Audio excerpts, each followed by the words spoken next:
Welcome back. Solar energy, it comes from the sun. We certainly get a lot of it here.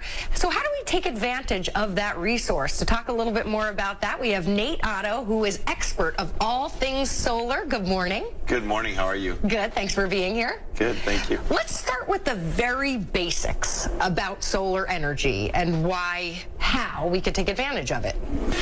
Yeah, we have our modern solar panels now. They work really well. They absorb the sun's energy and deliver it right into our homes. And so with your company, you are providing a service for people that does what?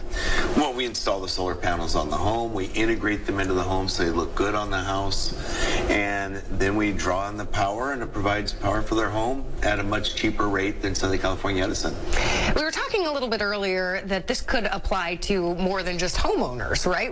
Who are some other people that could take advantage of solar panels? Well, we've had a lot of requests for solar panels, and we've put them on RVs, boats, little RV for a shopping cart, solar panel for a shopping cart. But the strangest one was powering up the lights for the rabbits there at the atrium in Rancho Mirage, where we put solar panels on the palm trees. Oh, so they shine bright for all to see. They do. Talk a little bit about how a consumer would know that they're getting a great value solar panels.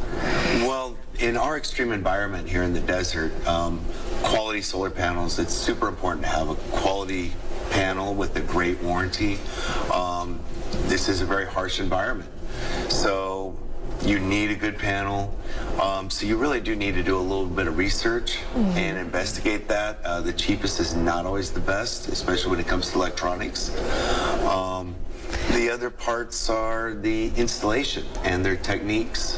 What makes a panel great, though? Is it the way it absorbs the sun? How exactly does that work, or is that too scientific? It does start getting into the weeds. The weeds there, but you know, we look for low amp rates because the heat affects the amps.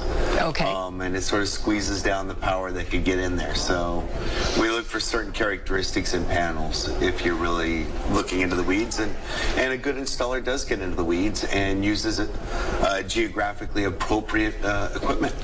And then a manufacturer makes them? Yes, so most of the panels are made offshore. There are a few manufacturers here in the U.S. Unfortunately, they're not the strongest.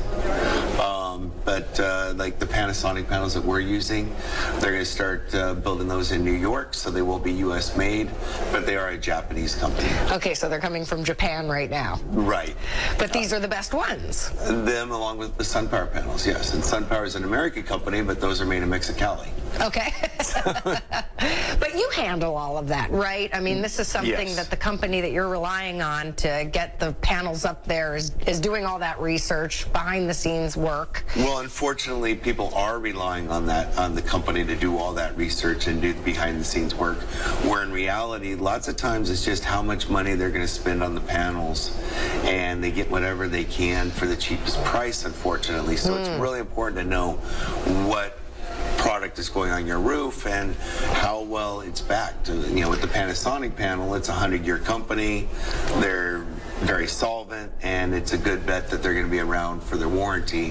Whereas some of the offshore stuff that you haven't heard of, those companies aren't going to stand behind their product well. Very interesting stuff we're getting into here, Nate Otto. Thank you so much for being here this morning. We're going to be discussing this all week for you. Every week we'll have a new segment talking about this stuff. So thank you so much for being here. Okay, well, thank you. We'll be right back.